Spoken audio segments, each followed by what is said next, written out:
We are asking Manitobans to make childcare a priority this October when they go to the polls. Manitoba's main political parties are already sharing their vision for the province ahead of the provincial election in October. But some advocates say they aren't spending enough time talking about childcare.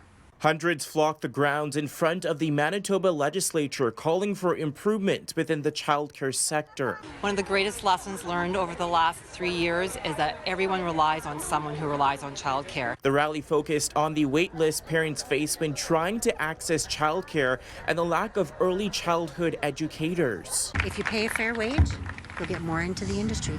Nicola Pattinson has been an early childhood educator for over 38 years. She still remembers her salary when she first started, $6.87.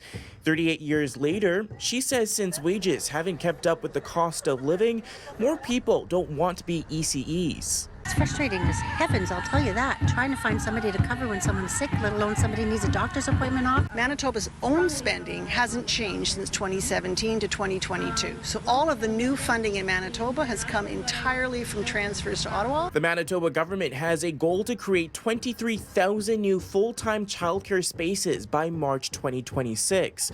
When City News reached out to the Manitoba PCs for comment, the party sent a statement where they said they have jointly invested $24 million with the federal government on ECE training.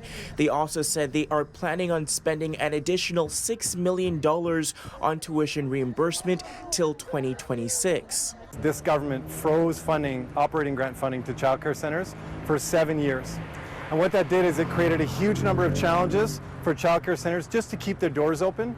And it also created a huge number of staffing challenges because centres couldn't afford to pay their staff fairly. The PCs rushed to declare $10 a day childcare without actually making sure everything was in place. There's tons of people who need to be trained. We need a central place where everybody can have a central waiting list. If problems within Manitoba's childcare sector aren't addressed by any of the province's political leaders, advocates say parents ultimately lose. Parents are putting together packages of arrangements that might include self-care, family care, off-shifting, or very often a mother, almost always, who chooses not to do full-time work. In Winnipeg, Djan, City News.